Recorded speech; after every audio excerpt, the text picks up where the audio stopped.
There are 4 people loitering in this studio right now. The question is, are they violating anybody's constitutional rights? Inside Story is coming up.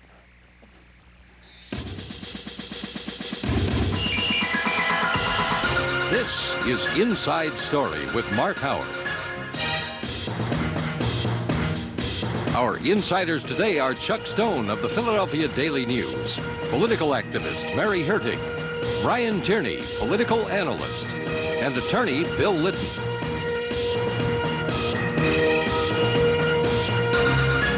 And now, here is Action News senior correspondent Mark Howard. Good morning. When I was a lad working in Ohio 30 or so years ago, you weren't allowed to stand on a street corner unless you had $2 in your pocket. Otherwise, you were considered to be loitering and they could arrest you.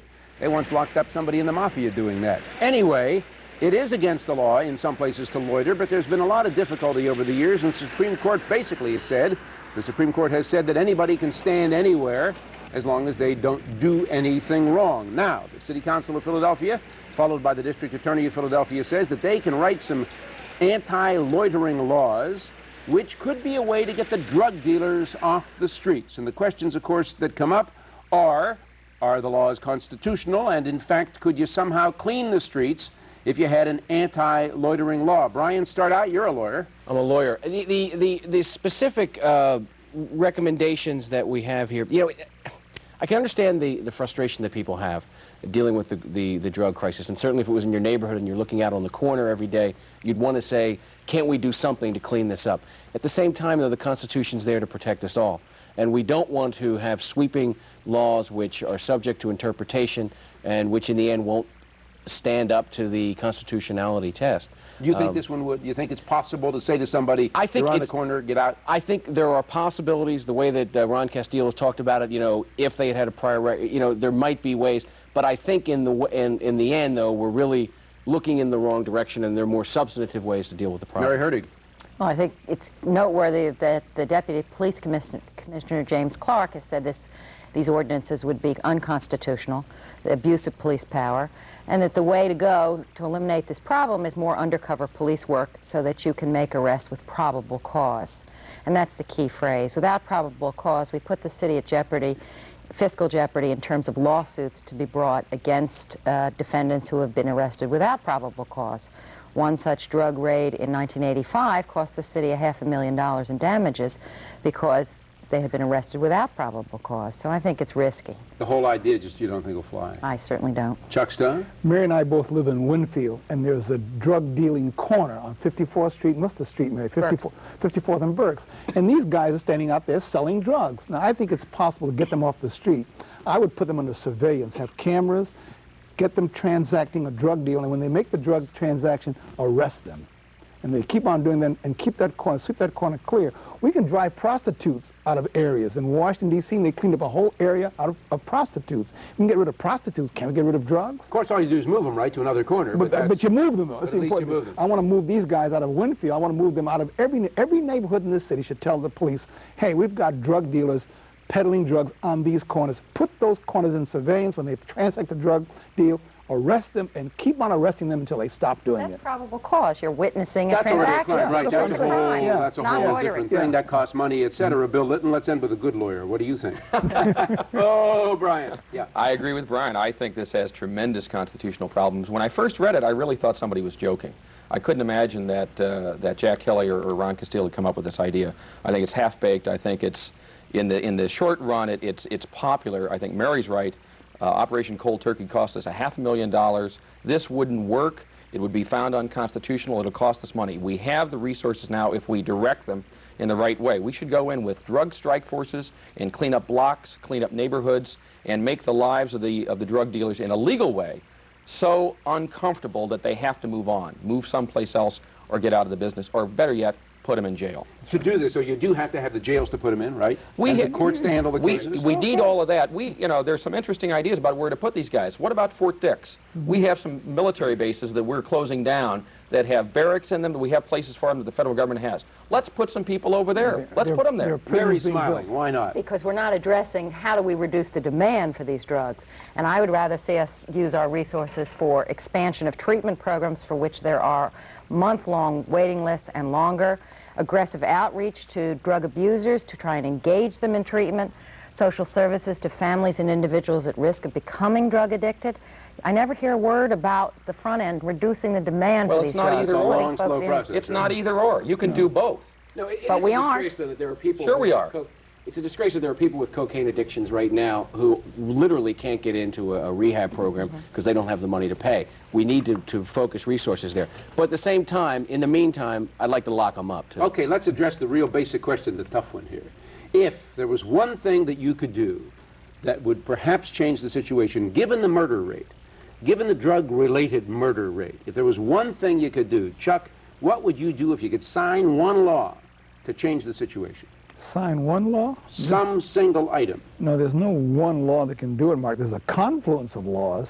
I would triple the police force, for one thing, to allow more. Triple? Oh, yeah, and focus, but that tripling would focus on the areas that we've had these high increase in incidences of crime. That's what I would focus there. There's no one law. But then I would also try to bring back the death penalty, too.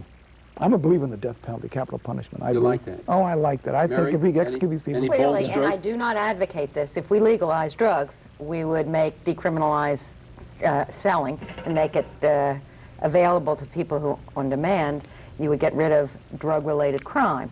I do not advocate that because that will clearly expand the problem. But that's the only solution I see on the future if you're asking for one law that would eradicate the Anything crime simple, problem. Brian? Yeah, I think the simple, in the end, the most simple thing that we need to do is to somehow make the punishment very swift and sure. There's this disrespect for the laws that comes out when somebody gets arrested.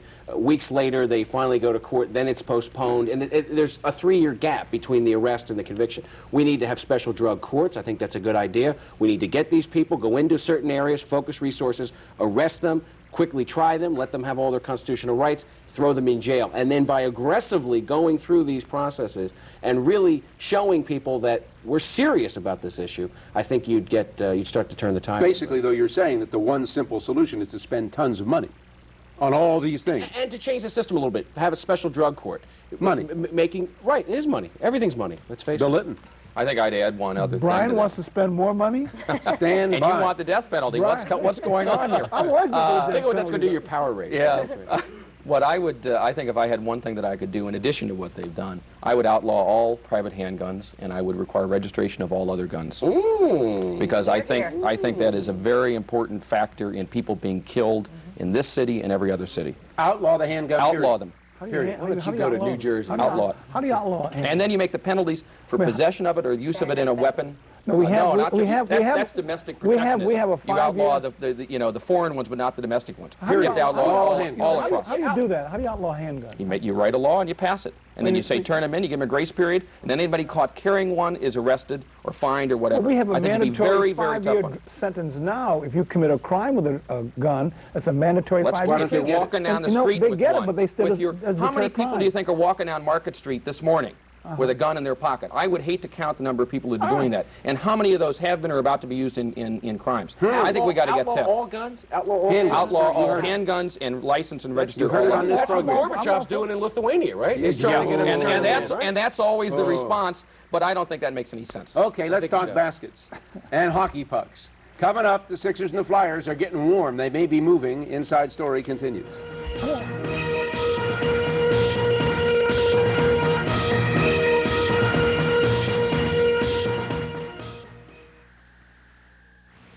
Once a woman of riches got a bit big for her britches. Then sue me.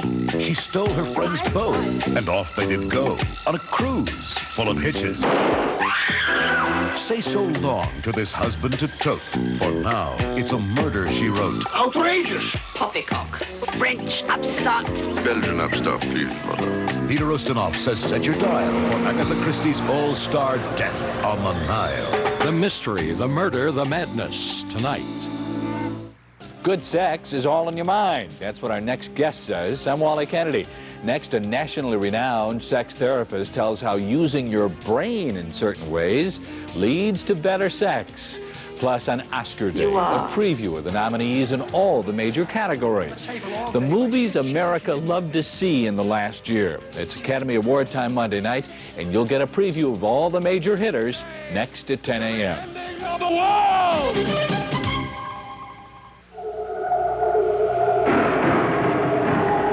You struggle to keep going, trying to escape it. But if you think there's no way out, you're living in a private nightmare of your own creation. That's what happens when you put off doing your taxes to the last minute. Wake up and do something about it. File now, file accurately, and make your taxes less taxing. Every day, every one of us throws out more than 4 pounds of trash. That's more than 9 million tons a year dumped on Pennsylvania, enough to fill 20 football stadiums. So what are we going to do about it? Well, here in Pennsylvania, we're recycling what we used to throw away. Just imagine if 1 out of every 10 of us started recycling, or 1 out of every 5, or if we all started. Let's stop throwing out trash like there's no tomorrow. Recycling works. Find out how.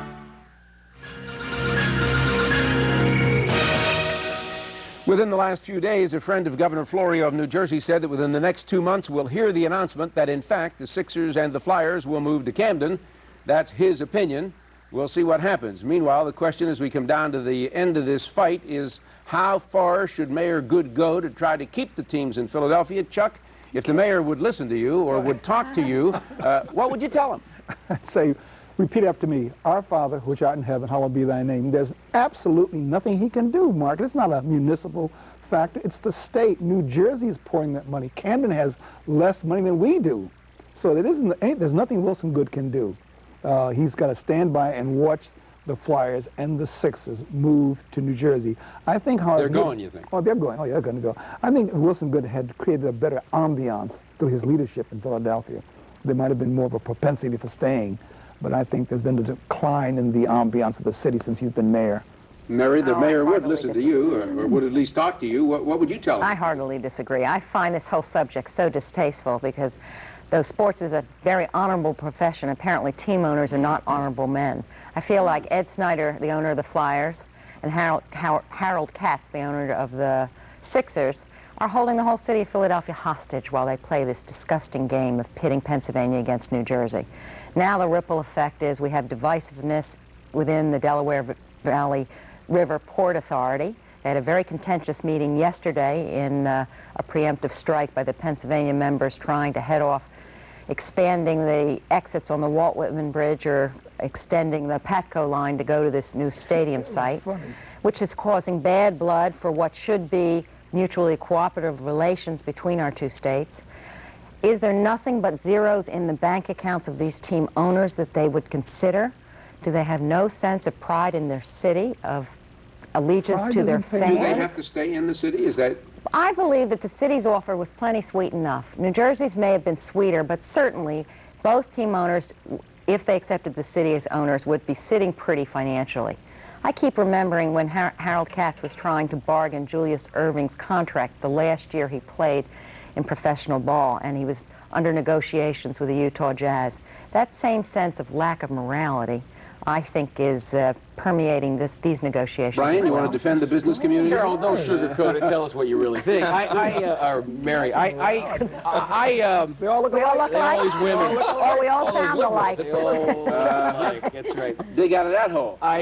Thank you. Give me a shovel and I'll try it. No, I actually agree with you. I think it's, I don't fault Ed Snyder and I don't fault Harold Katz for trying to get every buck they can. Evidently, that's what it's all about. I would feel it differently about it. I think that you'll see Bill Giles and the people who own the Phillies feel a little bit differently about it. But what motivates them is the dollar. It's going to be ironic because the situation is now that they'll have, Ed Snyder will own 2 stadiums. He'll have the Spectrum under contract as well as the new one. You won't be able to have a rock group or anybody come into the area without one of his venues really getting the business. But in the end, what you touched on is the important thing. This is going to have a tremendously disastrous effect, I'm afraid, on the Delaware River, where we need to do something about the fact that jobs in terms of ports and things like that have gone from 10,000 to 2,000 in the last 10, 15 years. And when we need cooperation in one unified port to try to compete against Baltimore and New York, that's being ripped asunder. So the real impact on this is beyond just them going to New Jersey. It's going to be a disaster for maritime interests. Lytton, it falls to you. You're the last one to defend the big business interests. Go ahead. Once again. Katz and Snyder need you. We're not talking about sports. We're talking about business. And that's where we get confused. We think of it as a sport, but it's not. It's just a business. And that's what the owners look at it as. I guess the Phillies can't move because they couldn't be called the Camdians or something. So they're safe. I think if they leave, we wave them a fond farewell. Maybe we charge them for all the years they use the name Philadelphia in their name, if we could get away with it. Try to get a new and we team say, fine. You know? And I say, great. It is divisive on that, but I say, don't let them get off over in New Jersey and have a special rate on game day to charge them more money to go over to watch the game. Mary doesn't know the history of sports, Mary. Baseball teams, football teams, basketball teams, the franchises have moved all over the country. So and that's a statement. I do know the history of sports. No, but then you wouldn't be so appalled by this. The Indianapolis Colts were once the Baltimore Colts, the Atlanta Braves once the Baltimore Braves. Went to Kansas City and then went to Oakland. I'm well aware of that. Yeah, well, so and I didn't condone that either. I am simply saying that the Sixers and the Flyers could stay in Philadelphia in a very sweet deal. No. There is no longer a financial risk because we're talking about a brand new state. Deals come in three stages: sweet, sweeter, and sweetest. And the bottom line is dictating this, and I'm saying how many zeros does it take and how many institutions and cities do you have to rip apart? How many zeros you got? Yeah. How about the Green Bay solution? How about like the Green Bay Packers, owned by the city of Green Bay, Wisconsin? How about if Philadelphia bought the teams? Only if they win. Oh. I think that's a fine idea. I think it's interesting to throw it here. It's just a rumor, but the rumor that I've heard, and I have no basis for it, is that the Eagles are also talking about going over because there are problems with the skyboxes, evidently some structural problems, and that they're also talking. Wouldn't that be a shock? Oh, boy. With some good skyboxes were not a success in keeping them here? I see a column in the making. Now, speaking of leaving town, there's serious talk that the Philadelphia Navy Yard, which is back on the chopping block again this year because they're trying to cut back in defense, etc. Serious talk it may be closed. Congressman Foglietta, who basically has been a rather dovish member of the Congress, is fighting hard to keep the Navy Yard in Philadelphia. It raises a legitimate question.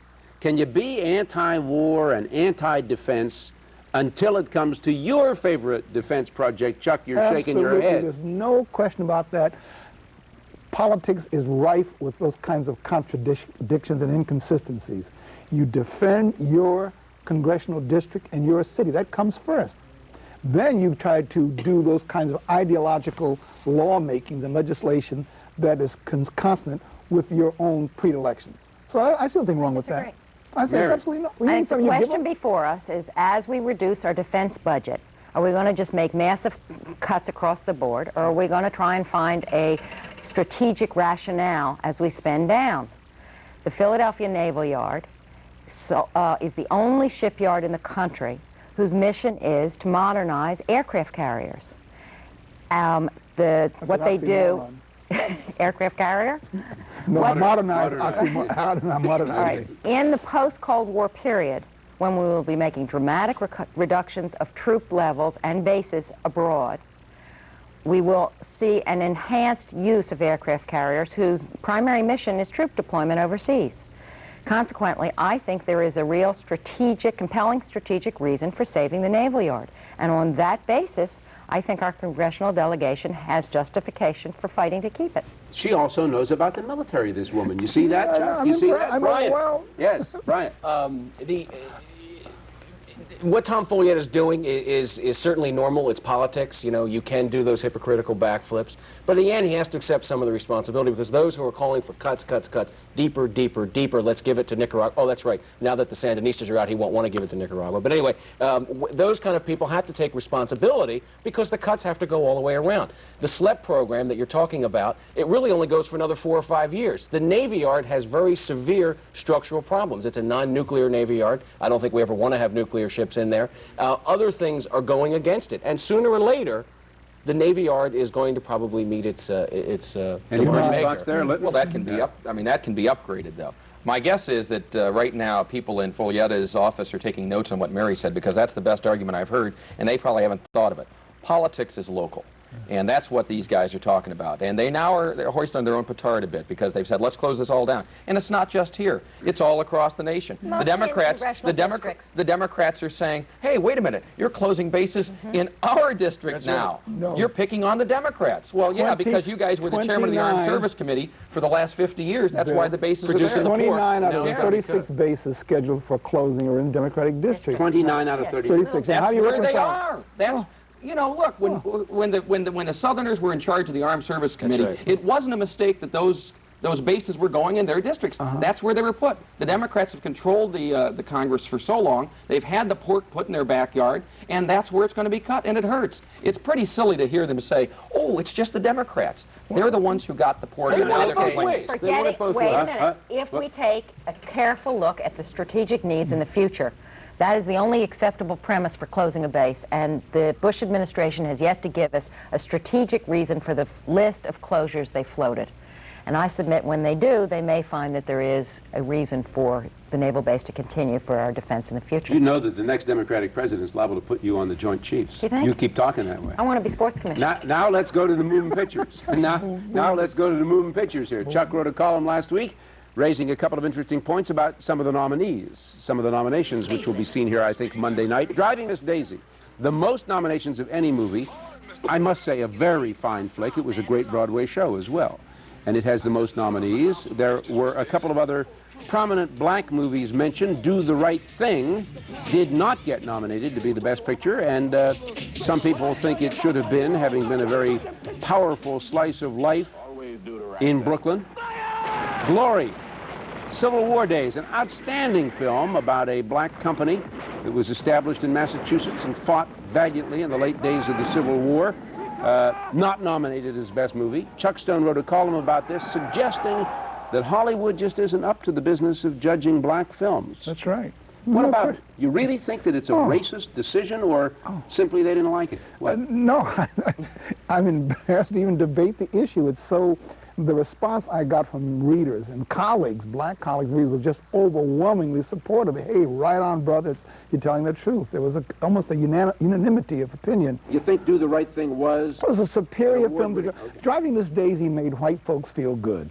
It really did. It was a white folks film. I enjoyed it. I went to see all three, as I said in my column, and I enjoyed it. It's a glass of cold lemonade in the countryside on a hot day, and it purrs along at 15 miles an hour of a black chauffeur who's safe, and they make an emotional eunuch out of this guy. He's an emotional eunuch, the chauffeur. So, and I think, and then reason Glory was not chosen because the black guys are the heroes. They're the ones that do well, so well. And you think that was a conscious decision? Oh, God, no question about it. Subconscious racism. I agree entirely with Chuck that the omission of Do the Right Thing, not only for Best Picture, but in every single category, editing, sound, supporting actor, Dan Aiello. He's terrific. Running out of time. Last word? Anything about it? I feel silly this time of year. Every year, I'm married. We have 2 little kids. We never get out to the movies. None of these movies. I could be like Bill Murray and do the review on the 10-second class. It doesn't make any difference to me. Why are we? What are we, movie critics? We expect this to reflect social mores? I don't think it's that important. Coming up, the last word. We'll be right back. Inside Stories.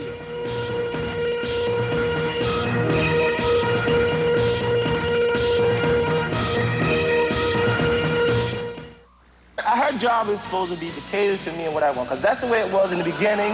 On the next Sally Jesse Raphael, would you marry a man that believed women belong at home, barefoot and pregnant? And he wants me to, you know, wait on him hand and foot. If we wanted to have sex, she was there for that, you know. You want the woman to do everything. Women married to chauvinists on the next Sally from Macon, Georgia. Watch Sally Jesse Raphael, 10:30 a.m. tomorrow. On Jeopardy, we start off easy. But it's more fun than a barrel of monkeys. Playing our game well. Then the pressure blows. TNT. I'll bet $4,500. Money, money, money, money, money, money, money. With a series of shots to the head. What's a chowder head? Dunderhead. Meathead. You gotta think fast on your feet to beat the champ. What is the Bristol stomp? What is a perfect game? You're in for a rare treat. Jeopardy! The most fun you can have with your brain. Watch Jeopardy and play along weeknights at 7 on Channel 6.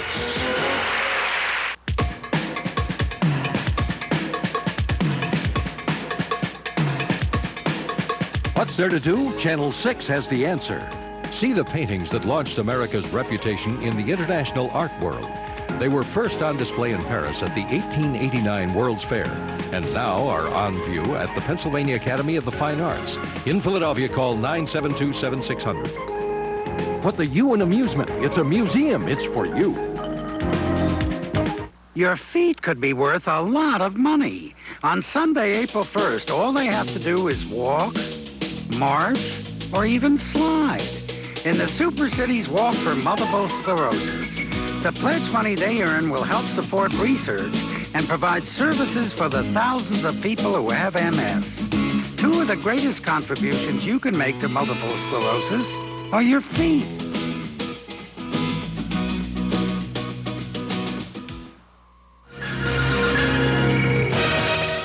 Time now for the inside story of the week, that nugget in the news you didn't hear about. Brian, what do you have? Jonathan Seidel, our new controller, has issued a report March 8th coming all kinds of ideas of how to cut the budget, how to save money. He said he wanted to stimulate discussion, but when City Council invited him in to talk about it with Betsy Reveal, who is the finance director for the city, so they could actually explore his ideas, he decided not to come. He didn't think anything was served.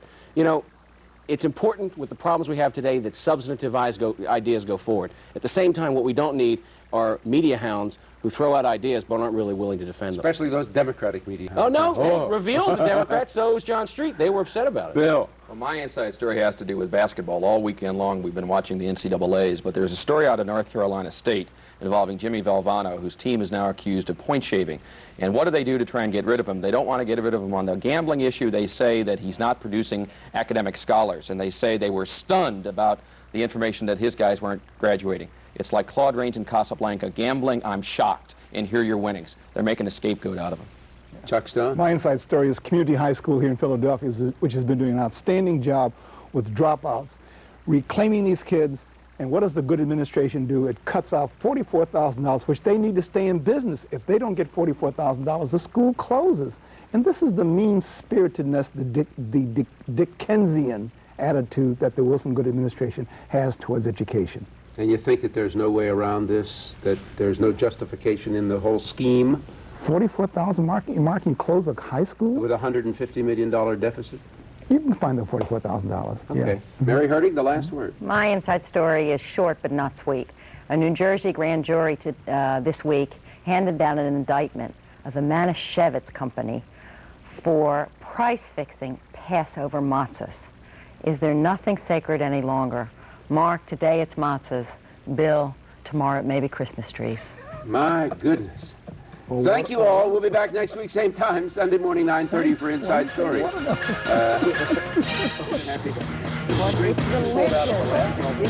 Happy.